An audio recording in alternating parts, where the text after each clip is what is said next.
9월 2일 수요일 가정예배 함께 하시는 여러분 모두는 성령님의 도우심으로 성결한 삶을 통해 함께 하시는 하나님의 일하심을 경험하는 삶이 되시기를 예수님 이름으로 축복합니다. 우리 찬송가 283장 함께 부르겠습니다.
오늘 우리에게 주시는 말씀은 창세기 37장 18절부터 36절까지입니다. 본문의 내용이 길기 때문에 18절부터 28절까지만 봉독해 드립니다. 요셉이 그들에게 가까이 오기 전에 그들이 요셉을 멀리서 보고 죽이기를 꾀하여 서로 이르되 꿈꾸는 자가 오는도다. 자, 그를 죽여 한 구덩이에 던지고 우리가 말하기를 악한 짐승이 그를 잡아 먹었다 하자. 그의 꿈이 어떻게 되는지를 우리가 볼 것이니라 하는지라. 루벤이 듣고 요셉을 그들의 손에서 구원하려 하여 이르되 우리가 그의 생명은 해치지 말자. 루벤이 또 그들에게 이르되 피를 흘리지 말라. 그를 광야 그 구덩이에 던지고 손을 그에게 대지 말라 하니 이는 그가 요셉을 그들의 손에서 구출하여 그의 아버지에게로 돌려보내려 함이었더라. 요셉이 형들에게 이르매 그의 형들이 요셉의 옷 곧 그가 입은 채색 옷을 벗기고 그를 잡아 구덩이에 던지니 그 구덩이는 빈 곳이라 그 속에 물이 없었더라. 그들이 앉아 음식을 먹다가 눈을 들어본즉 한 무리의 이스마엘 사람들이 길르앗에서 오는데 그 낙타들의 향품과 유향과 모략을 싣고 애굽으로 내려가는지라. 유다가 자기 형제에게 이르되 우리가 우리 동생을 죽이고 그의 피를 덮어둔들 무엇이 유익할까? 자, 그를 이스마엘 사람들에게 팔고 그에게 우리 손을 대지 말라. 그는 우리의 동생이요 우리의 혈육이니라 하매 그의 형제들이 청종하였더라. 그때에 미디안 사람 상인들이 지나가고 있는지라 형들이 요셉을 구덩이에서 끌어올리고 은 20의 그를 이스마엘 사람들에게 팔매 그 상인들이 요셉을 데리고 애굽으로 내려갔더라. 아멘. 오늘은 매일 성경 내용대로 요셉을 팔다라는 제목으로 말씀드리겠습니다. 요셉은 형들의 안부를 묻기 위해 찾아왔지만 형들은 요셉을 미디안 상인들에게 팔아버렸습니다. 이 기막힌 사건에서 우리는 몇 가지 중요한 교훈을 받게 됩니다. 먼저 본문 18절에서 20절은 요셉이 오는 것을 보고 형들이 죽이기를 꾀하는 내용입니다. 이복 동생이지만 한 아버지의 자식입니다. 그런데 동생을 죽이려고 하다니 어찌 이런 일이 있을 수 있겠습니까? 이렇게 되기까지는 과정이 있습니다. 요셉이 자신들의 잘못을 아버지에게 고자질함으로 미움이 시작되었습니다. 아버지가 요셉을 편애함으로 미움이 분노가 되었습니다. 더구나 요셉이 꿈 이야기를 함으로 분노가 증오로 바뀌었습니다. 결국 동생을 죽이려고 하는 데까지 이른 것입니다. 여러분, 세상 속에서 온갖 종류의 사람들과 함께 살다 보면 미움과 분노가 찾아올 때가 있습니다. 누군가 내 인생에 찾아와서 상처를 주고 손해를 끼칠 때는 미워집니다. 화가 납니다. 이때에 조심해야 합니다. 미움이 분노로, 분노가 증오로 자라나지 않도록 조심해야 합니다. 죄가 내 속에서 자라지 않도록 마음을 잘 다스려야 합니다. 신약성경 에베소서 4장 26절과 27절에 이렇게 말씀합니다. 분을 내어도 죄를 짓지 말며 해가 지도록 분을 품지 말고 마귀로 틈을 주지 말라. 분을 내어도 죄를 짓지 말며, 분을 낼 수는 있지만 그 분노가 죄에 이르지 못하도록 마음을 다스리라는 것입니다. 어떻게 해야 합니까? 해가 지도록 분을 품지 말아야 합니다. 그날 잠자리에 들기 전에 해결해야 합니다. 그렇지 않으면 마귀가 틈을 타서 죄를 짓게 만듭니다. 오래전에 있었던 일입니다. 부산의 어느 아파트에서 부부가 심하게 싸웠습니다. 무슨 일로 싸움을 했는지는 모르겠지만 남편이 분을 못 이겨서 집안에 있는 가구들을 창문 밖으로 내던졌습니다. 창밖에는 자동차들이 주차되어 있었습니다. 여러 차들이 부서짐으로 물질적 손해를 보게 되었습니다. 더욱 화가 난 남편은 소리를 질렀고 아내는 집을 뛰쳐나갔습니다. 분노에 사로잡힌 아내는 정신없는 상태로 큰 길로 들어섰다가 달려오는 자동차에 치여 그 자리에서 즉사했습니다. 실제로 있었던 사건입니다. 분노는 살인에 이르게 합니다. 미움이 분노로, 분노가 증오로 자라지 못하게 하십시오. 성령의 도우심을 구하십시오. 잠자리에 들기 전에 미워하는 그 사람을 위해 축복하며 기도하십시오. 미움과 분노가 사라질 때까지 기도하십시오. 명심하십시오. 용서는 다른 사람을 위한 것이 아니라 나를 위한 것입니다. 그 다음 21절에서 28절까지 형들이 요셉을 미디안 상인들에게 팔아버리는 내용입니다. 형들이 요셉을 죽이려고 하자 장자인 루벤은 죽이는 대신 구덩이에 던져 놓자고 합니다. 장자의 책임감으로 후에 구덩이에서 요셉을 구해내려는 것입니다. 형들이 요셉을 구덩이에 던져놓은 이후에 음식을 먹다 보니 애굽으로 내려가는 상인들이 지나갑니다. 유다가 제안을 합니다. 어쨌든 우리의 혈육이니 동생을 죽이지 말고 상인들에게 팔아버리자. 형제들이 그 말을 청종하여 요셉을 은 20을 받고는 미디안 상인들에게 팔아버렸습니다. 동생을 죽이는 것보다 팔아버리는 것이 낫겠다는 유다의 제안에 다른 형제들이 동조한 것은 최소한의 양심을 지키면서 요셉을 제거할 수 있을 것이라고 여겼기 때문입니다. 이런 생각입니다. 그래도 우리는 동생을 죽이지는 않았다. 그러나 죽이는 것이나 팔아버리는 것이나 모두 심각한 죄악입니다. 있을 수 없는 일입니다. 세상을 보면 죄악을 택하지 않고 차악을 택함으로 자기 양심을 달래는 사람들이 있습니다.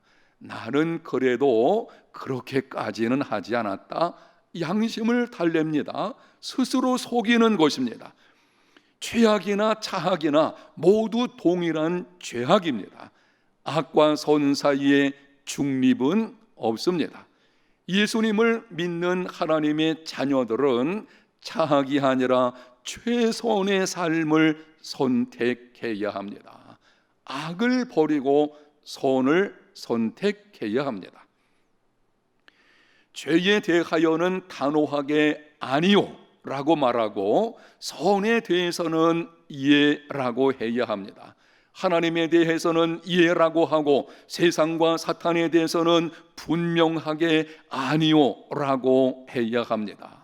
성경에 보면 예와 아니오를 잘 분별하지 못함으로 실패한 인생을 살아간 자들이 있는 것을 보게 됩니다.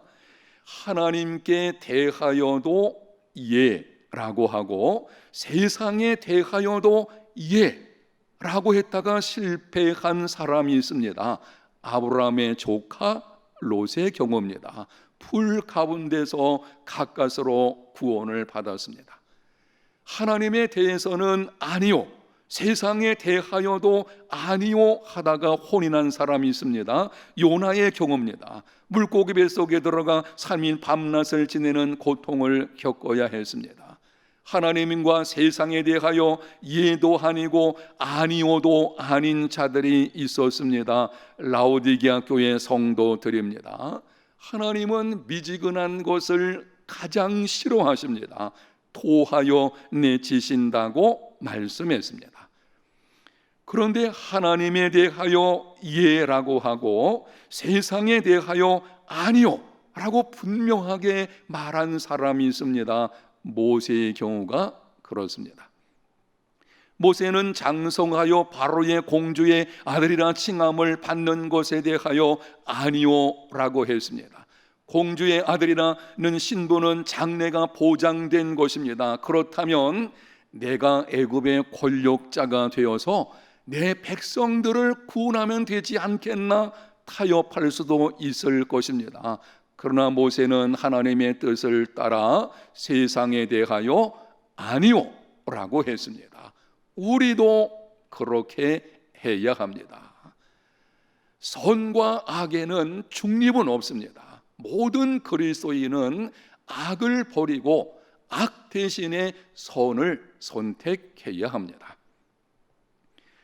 그 다음 31절에서 36절까지 형들이 아버지에게 요셉이 찢겨 죽었다고 속이는 내용입니다. 동생을 팔아버린 악행이 아버지 야곱을 속이는 죄로 이어졌습니다. 아버지 야곱에게 요셉은 특별한 존재였습니다. 아들들이 아버지에게 요셉이 짐승에 찢겨 죽었습니다 라고 하는 것은 아버지 야곱의 인생을 무너지게 하는 것입니다. 야곱은 자기 옷을 찢고 굵은 배로 허리를 붓고 오래도록 요셉을 위하여 애통했습니다. 이후 약 20년 동안 요셉은 야곱에게 죽은 아들이 되어 버렸습니다. 형들의 경우도 요셉을 팔아버림으로 모든 것이 끝난 것이 아니었습니다. 이후에 자책감으로 고통의 나날을 보냈습니다. 먼 훗날 형들이 애굽에 내려갔을 때에 곤경에 처하게 되자 서로 말하기를 우리가 요셉을 팔아버렸기 때문에 우리에게 이런 고통이 찾아왔다 하는 것을 보아서 형들의 마음도 편하지 않았음을 알 수 있습니다. 여기서 우리는 깨닫게 되는 교훈이 있습니다. 죄는 죄를 낳는다. 그리고 죄는 반드시 고통의 열매를 맺게 합니다.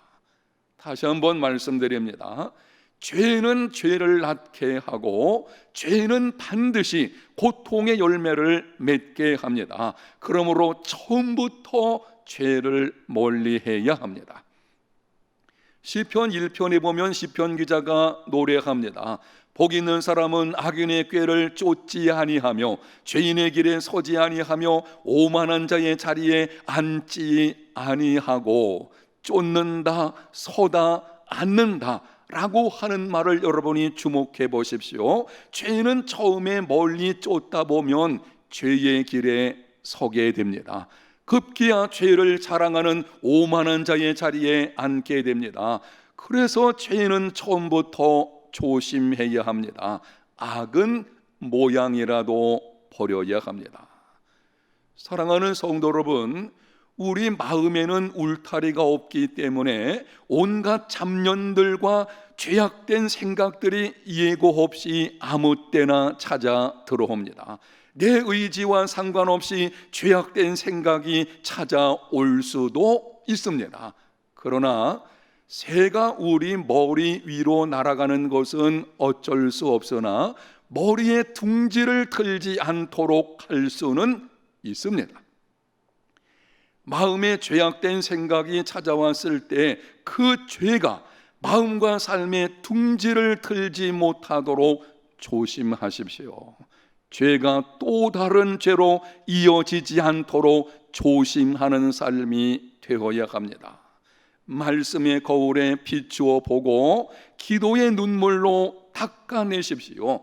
말씀과 기도로 말미암아 거룩한 사람, 성결한 삶이 되시기를 예수님 이름으로 축복합니다. 기도합니다. 하나님 아버지, 오늘 말씀을 통해서 우리의 삶이 어떠해야 되는 것을 듣게 하셨사오니 죄는 처음부터 모양이라도 버릴 수 있는 우리들의 삶이 될 수 있도록 성령님 도와주시기를 원합니다. 죄악된 생각과 혹은 죄악된 모습들이 우리에게 찾아왔을 때에 그때의 성령의 도우심을 힘입어 자라나지 않게 하시고 말씀과 기도로 닦고 통회하는 중에 성결한 삶을 능히 살아갈 수 있는 우리 모두가 되게 해 주시기를 원합니다. 우리 해운대제일교회에 속한 모든 성도들 오늘 하루도 하나님의 강한 능력을 힘입어 있는 곳에서 승리하며 살아가는 믿음의 걸음들이 다 되게 하여 주옵소서. 예수님 이름으로 기도합니다. 아멘.